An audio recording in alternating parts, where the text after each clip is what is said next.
오늘 함께 나눌 말씀의 제목은 세상의 빛으로 소금으로입니다. 세상의 소금과 빛으로.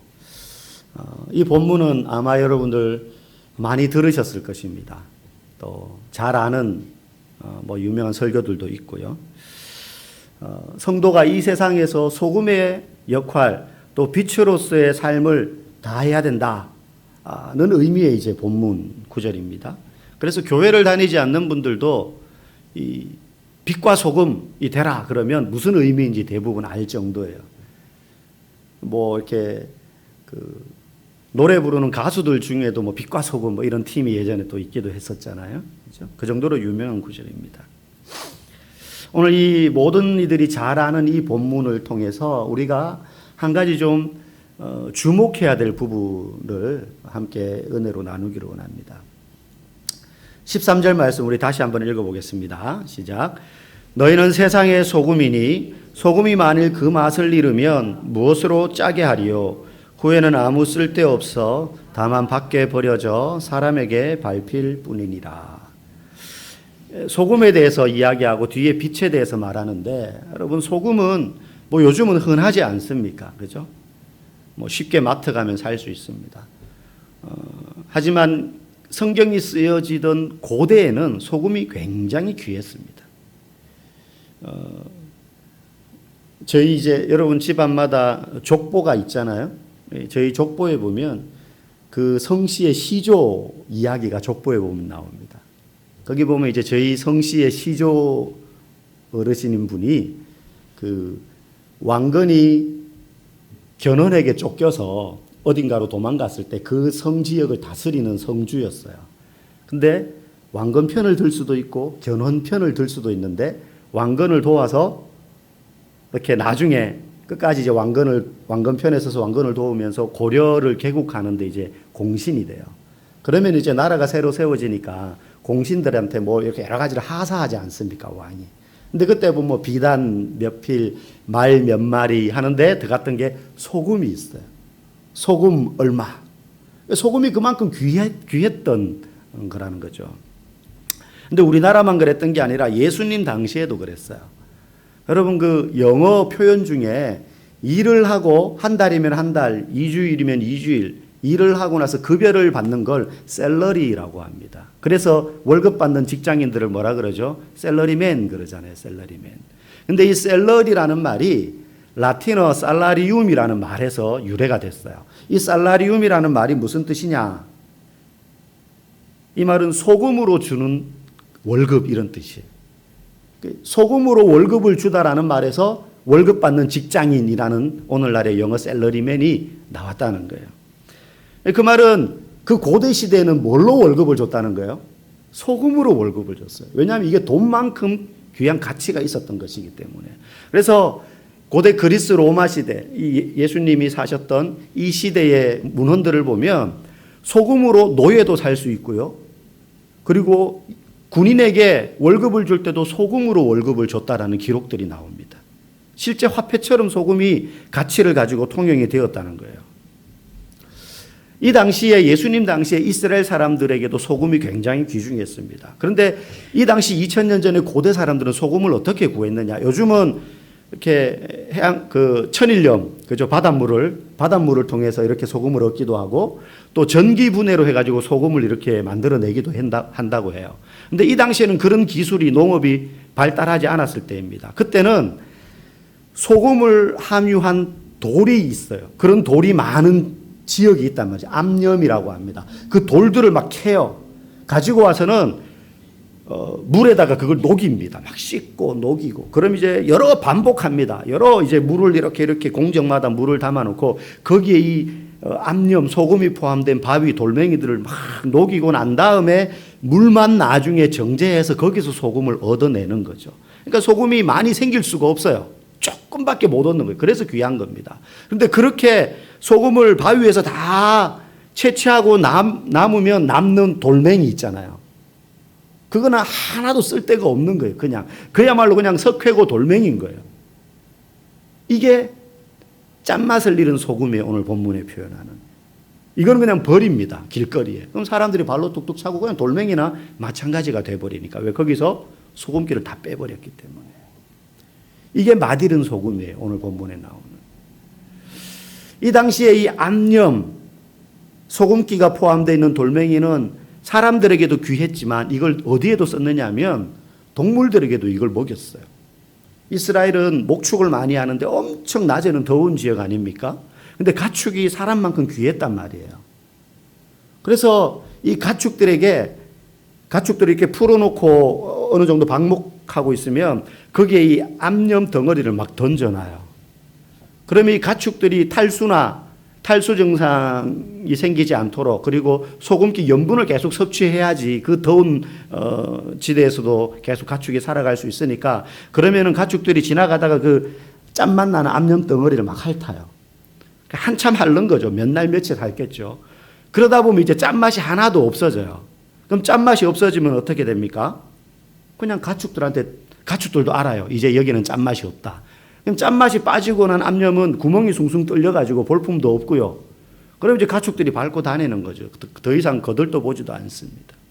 그래서 오늘 본문 표현에 예수님께서 짠맛을 잃으면 아무 쓸데없어 다만 밖에 버려져 사람에게 밟힐 뿐이니라 하는 말이 이제 그런 배경을 가지고 있는 겁니다. 맛있는 소금은 그렇게 된다는 거예요. 맛있는 소금은 아무 쓸모가 없다는 거죠. 여기서 소금은 누구를 가리키는 것입니까? 그리스도인들을 가리키는 겁니다. 예수 믿는 사람들. 특별히 이 13절부터 우리가 16절까지 읽었는데 그 앞에 나오는 1절에서 12절까지 유명한 예수님의 산상수훈 설교 중에 첫 머리가 나와요. 복 있는 자는, 복 있는 사람은 이런 사람이다 하면서 팔복을 쭉 이야기하잖아요. 복 있는 사람은 심령이 가난한 자고 그런 사람에겐 천국이 그들의 것이 될 것이다. 애통하는 자는 복이 있다. 뭐 이런 이제 팔복에 대한 이야기를 쭉 하고 난 다음에 너희는 세상의 소금이다라고 말해요. 그래서 앞에 나오는 이 복 있는 자, 다시 말하면 예수 믿는다는 이유로 때로는 손해보고 애통하고 심령이 가난하고 눈물을 흘려야 되지만 그럼에도 불구하고 그 하늘의 복을 바라보고 사는 너희는 세상의 소금이다, 이런 뜻이에요. 그러니 교회 나온다고 다 소금이 되는 건 아니에요. 앞에 그 팔복의 복을 기대하며 사는 사람, 그런 삶을 사는 사람이 세상의 소금이 되는 거예요. 세상의 소금. 지금도 그렇지만 그 당시에도 소금은 방부제 역할로 쓰였습니다. 부패를 방지하는 거죠. 그래서 레위기 2장 13절에도 보면 하나님 앞에 제사를 드리기 위하여 바치는 모든 소제물들, 제물들에게도 모든 소제물에 소금을 치라, 이런 표현도 나와요. 왜냐하면 더우니까 제물을 바치면 뭐 6월절 같은 명절이 되면 엄청 많이 이렇게 사람들이 제물을 바치려고 올 것 아닙니까? 그러면 이제 이게 시간이 오래 걸리니까 그럼 제물에다 미리 소금을 쳐놓는 거예요. 이제 상하지 않도록. 그리고 통증을 완화시키는 의약품으로도 소금을 쓰기도 했었습니다. 상처가 곪지 않도록 하는. 사실은 아픈 상처에 소금 뿌리면, 소금 뿌렸을 때 그 통증이 너무 강해서 아마 상처의 통증이 잊어버리게 되는, 못 느끼게 되는, 뭐 그러지 않았을까 싶은데 어쨌든 그렇게 쓰였어요. 그런데 중요한 건 예수님이 너희는 소금이다라고 말할 때 앞에 하나가 더 붙어요. 너희는 세상의 소금이다. 이걸 좀 풀어서 설명하면 세상을 위한 소금이다, 이런 뜻이에요. 너희는 세상을 위한 소금이라는 거예요. 그리고 14절에 보면 너희는 세상의 빛이다, 이렇게 말해요. 산 위에 있는 동네가 숨겨지지 못할 것이요. 너희는 세상을 위한 빛이라는 거예요. 세상에 필요한 소금이고 세상에 필요한 빛이다는 거죠. 여러분, 산 위에 있는 동네라도 빛보다 높이 있지는 않습니다. 저 달 동네도 달빛, 햇빛 아래에 있습니다. 빛은 높은 곳에서 온 산과 동네를 비춥니다. 또 예수님 말씀하시죠. 등불 위에 두는, 등경 위에 두는 그 불, 등불. 이것도 등잔 아래 두는 사람 없다는 거예요. 불 켜놓고. 다 위에 둬서 온 방을 비추게 하지 등잔 아래 두는 사람은 없다는 거죠. 그것처럼 너희는 앞에 나오는 팔복의 복을 바라보며 이 세상의 어려움과 애통함과 눈물지음과 심령이 가난해지는 것을 견디며 사는 사람들, 그런 그리스도인들은 맛을 잃지 않은 소금이 되고 그리고 세상을 비추는 빛이 되어서 선한 영향을 끼치며 살라는 것인데 그 빛으로 소금으로서 사는 삶의 방향이 어디를 향해야 된다는 거예요? 세상을 향해야 된다는 것입니다. 나를 향해서도 안 되고 우리만을 향해서도 안 된다는 거예요. 세상을 향하라는 거예요. 세상을 향해 소금으로서 살고 세상을 향해 빛을 비추라는 것입니다. 특별히 여기서 세상이라는 단어는요, 성경에서 세상이라는 단어를 표현하는 그 원문의 단어들이 있어요. 그런데 거기서 세상이라고 할 때는 땅이라는 뜻으로 쓰여집니다. 땅이라는 단어를 씁니다. 우리말에는 세상이라고 번역되기도 하고 땅이라고 번역되기도 하는데 오늘 본문에 세상이라고 번역했는데 원문에 보면 땅이라는 단어예요. 땅. 근데 성경에서 땅은 어떤 장소로 묘사가 되느냐 하면 불완전한 장소, 그리고 죄의 장소, 때로는 죽음의 장소로 많이 표현돼요. 이 단어가. 그러니 앞에 팔복의 내용과 오늘 본문을 연결시켜 보면 그리스도인들에게 결코 우호적이지 않고 예수 믿는 사람들에게 살기 좋은 의미로서의 세상이 아니라 예수 믿는 것 때문에 심령이 가난해지고 긍휼히 여김을 받고 의에 줄이고 목마른 자가 되어야 되고 때로는 애통하는 자가 되어야 되는 그런 세상, 예수 믿는 자에 대하여서 적대적인 세상, 예수 믿는 사람에 대하여서 비판적인 세상, 그런 세상에서 너희들이 어떤 사람이 되어야 되느냐를 이야기하는 거예요. 어떤 사람이 되라는 거예요? 빛이 되고 소금이 되라.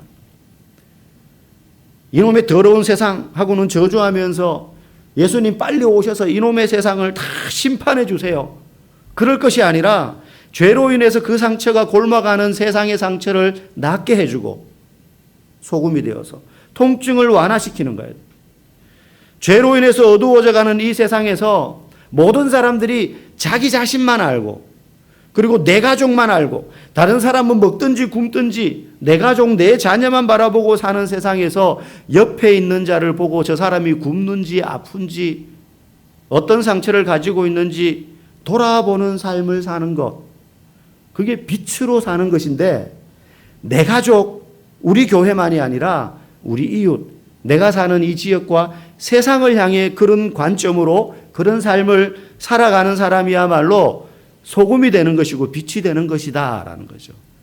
그래서 우리가 교회 안에서 예수를 믿지만 내가 살아가는 삶의 방향과 발걸음은 끊임없이 세상을 향하여서 내 말이 나아가고 세상을 향하여서 내 행동이 나타나는 것입니다. 교회 안에서는 우리가 아름다운 말을 하고 사랑스러운 제스처를 하고 그렇게 예의 바르게 행동하는데 세상을 향해서 그렇지 못하다면 그 사람은 빛이 아니고 소금이 아닌 거예요. 빛이 아니고 소금이 아니라는 거예요. 그래서 16절에 이렇게 말씀하시지 않습니까? 마지막 구절 우리 같이 읽어보겠습니다. 이같이 너희 빛이 사람 앞에 비치게 하여 그들로 너희 착한 행실을 보고 하늘에 계신 너희 아버지께 영광을 돌리게 하라. 너희 착한 행실을 보고 하늘에 계신 너희 아버지께 영광을 돌리게 하라. 이게 하나님이 우리에게 바라시는 거예요. 너희 빛이 사람 앞에 비치게 하여. 여기서 사람은 내 가족만 이야기하는 것이겠습니까? 우리 성도만 이야기하는 것이겠습니까? 아니죠. 땅에 있는 사람들, 때로는 너에 대하여 적대적이고 비판적이고 공격적인 태도를 취하는 사람들, 때로는 예수 믿는 사람들에 대하여 비아냥되고 조롱 섞인 말로 놀리는 사람들이라 하더라도 그 땅을 향하여 그 세상을 향하여 빛이 되어라는 거예요. 어떻게? 착한 행실로. 이게 하나님이 저와 여러분에게 원하는 거예요. 그런데 우리는 하나님이 내게 원하는 것과 내가 하나님에게 하려고 하는 것의 차이가 굉장히 많을 때가 있어요. 예를 들면 이런 거죠. 부모가 자식을 기르는데 어느 날 이 자녀가 철이 좀 들었어요. 근데 가만히 생각해 보니까 부모님이 자신을 키우는데 교육비에 너무 많은 돈을 쓰는 것 같은 거예요. 학원 보내고 막 학원 한 두 군데 보내면은 60만 원, 80만 원. 우리 동네하고 또 다르게 저 잘 사는 동네 위쪽은 뭐 하나에 뭐 100만 원씩 뭐 이렇게도 더 간다 그래요. 뭐 가르치는지는 모르겠는데.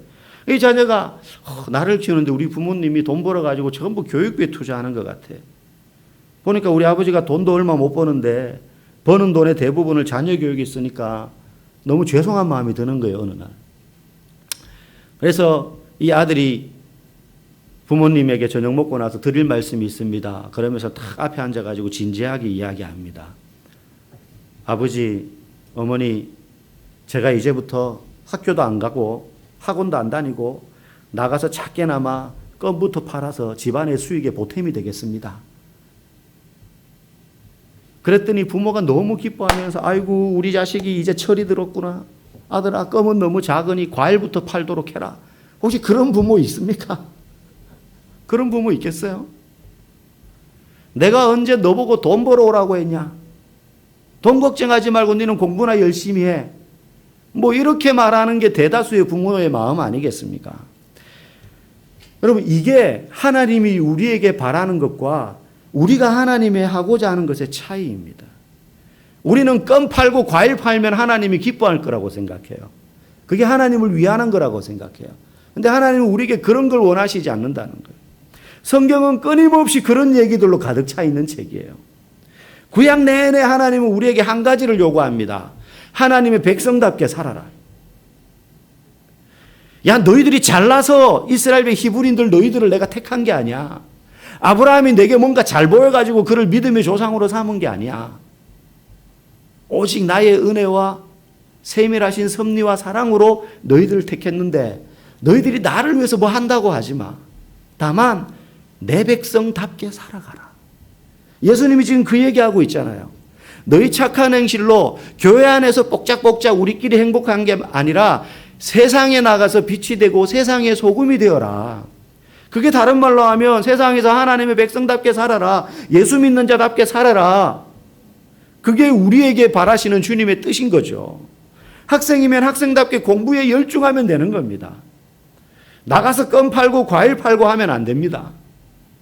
그런데 우리는 하나님을 위해서 그런 일을 하려고 하면 하나님이 기뻐하실 거야 라고 생각한다는 거예요. 이스라엘 백성들이 그렇게 생각해서 그들이 그렇게 열중했던 게 뭐냐면 제사 드리는 거였어요. 하나님 백성답게 사는 것은 별개로 열심히 율법에 맞춰서 꼬박꼬박 정결하게 제사를 잘 드리면 하나님의 백성답게 사는 거라고 생각했다는 거예요. 우리가 예배를 그럴듯하게 잘 드리고 교회 안에서 열심히 뭔가를 하면 내가 하나님의 자녀다라고 생각을 한다는 거예요. 근데 하나님이 우리에게 기대하는 건 그런 게 아니라는 거예요. 나가서 세상의 빛이 되고 나가서 세상의 소금이 되라. 심지어 이스라엘 사람들은 그렇게 정성을 다해서 율법에 명한 절차를 철저하게 지키면서 지금도요, 현대 이스라엘 사람들 중에 정통 유대 생활을 고집하는 사람들이 있습니다. 그런 사람들은 지금도 유월절이 되면 구약의 율법에 나오는 방식 그대로 짐승을 잡아요. 똑같이. 제사장이 있는 것도 아니고 이제 그런 직분은 없어요. 종교적인 직분은. 그럼에도 불구하고 그렇게 해요.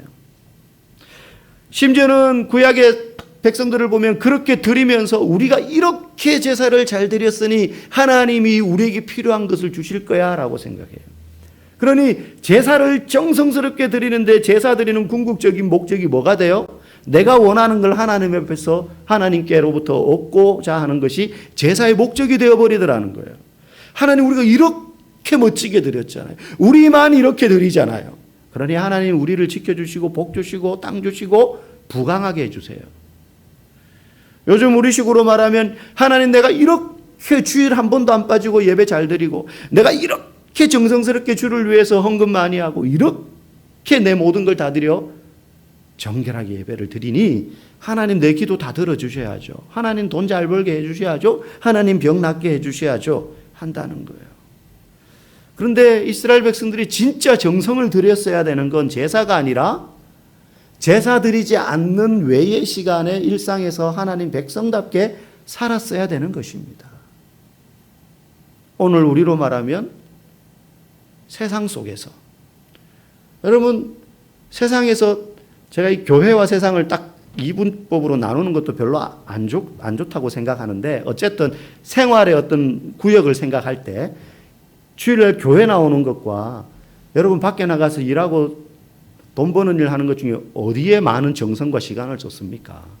여기에 다 대부분의 시간을 줬잖아요. 그러면 하나님이 우리에게 바라시는 것은 거기서 제사의 삶을 살고 거기서 빛이 되고 소금이 되어라. 이걸 우리에게 기대하시는 것입니다. 예수님이 지금 그 말하시는 거예요. 그러니 예배 열심히 드리고 난 다음에 성도나 누군가를 미워하고 정죄하면 안 됩니다. 교회에서 열심히 헌신 봉사하고 난 뒤에 동네에 가서 사람들하고 멱살잡이하면 안 됩니다. 교회에서는 거룩한 하나님의 말씀을 먹고 나가서는 술을 먹으면 안 됩니다.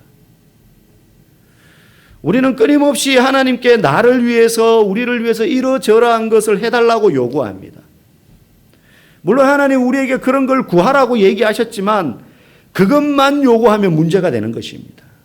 그리고 내가 주님을 위해서 이렇게 살았으니 그 대가로 이걸 달라고 하는 것도 문제가 됩니다. 우리는 주님을 위해서 그런 걸 하지 않아도 하나님이 세상 가운데 빛으로 소금으로 살면 자녀에게 필요한 것이 무엇인지 알고 그걸 주신다고 하셨습니다. 그러니 그런 거 걱정하지 말라고 하셨습니다. 여러분 사회생활은 그렇게 할 수 있어요. 내가 이만큼 했으니 당신이 나한테 이 정도 줘야 되는 거 아닙니까? 내가 당신을 위해서 이만큼 투자했으니 당신도 나한테 이만큼 이득을 줘야지. 이게 사회생활은 올바른 삶의 어떤 원리고 방법이죠. 내가 수고한 만큼 대가를 얻는 것입니다.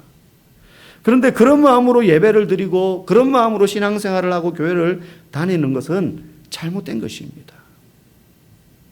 사실 우리가 하나님을 위해서 우리 몸을 불사르게 내어준다 할지라도 그것이 예수님이 우리를 자기 아들 독생자를 통하여서 영원한 죄의 멸망 가운데 죽을 수밖에 없던 우리를 영원한 하나님의 나라로 옮겨주시는 것과 비교할 수가 없어요.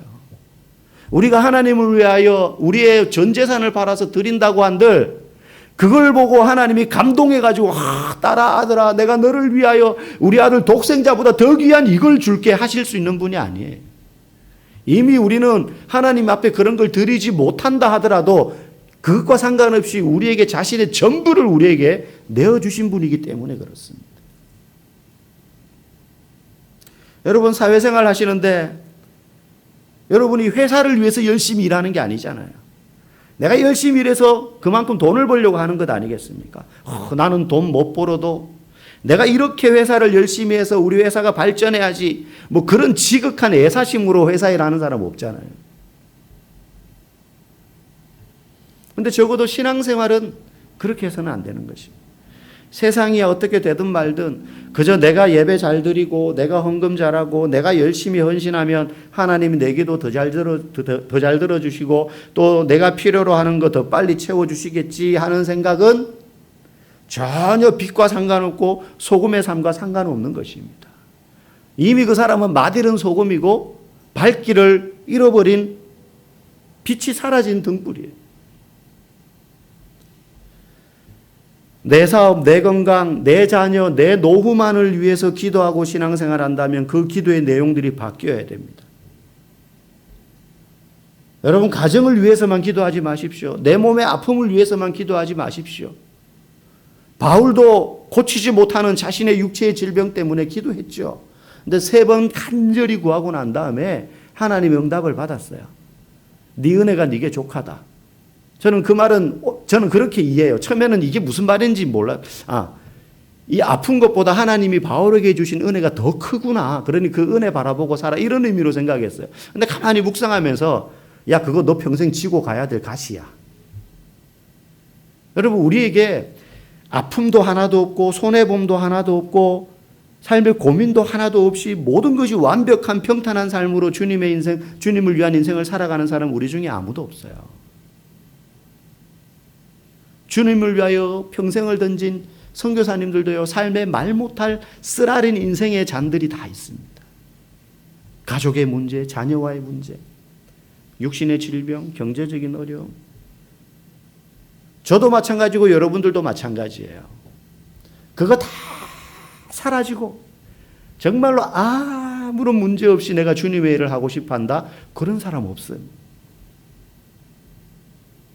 그러니 내 아픔을 위해서, 내 건강을 위해서, 아이고 내가 아픈데 나라도 건강해져야 누군가를 위해서 기도할 수 있죠. 아닙니다. 아닙니다. 여러분 그렇게 따지면 목사 앞에 아프다고 와서 기도해달라고 하는 성도들한테 목사는 부끄러워서 기도 못해요. 나도 콜록콜록하고 나도 지금 아픈데 하나님 이 성도 고쳐주세요. 그럼 한편에서 지금 나도 아픈데 뭐 이런 생각 들어서 기도 못할 거 아니에요. 근데 그렇지 않다는 거예요. 바울이 자기 질병 못 고치지만 얼마나 많은 사람들을 위하여 기도해 주었습니까?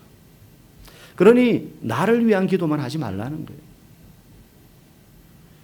교회를 위해서, 이웃을 위해서, 이름도 알지 못하는 그러나 엘리베이터에서 자주 마주치는 저 사람을 위해서, 6층 사는 저 아줌마 예수 믿게 해주세요. 내가 출근할 때마다 버스 타면 보는 그 사람 모르죠. 근데 우리 동네 사람인 건 맞아. 그럼 기도해 주세요.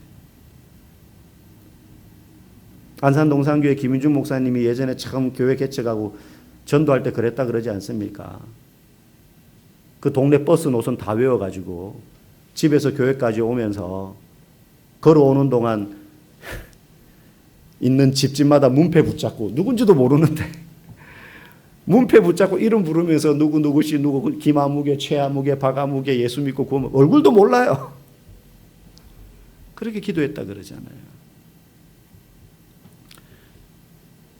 제가 매주 이 이야기를 하는데 생명책 다 나눠드렸죠.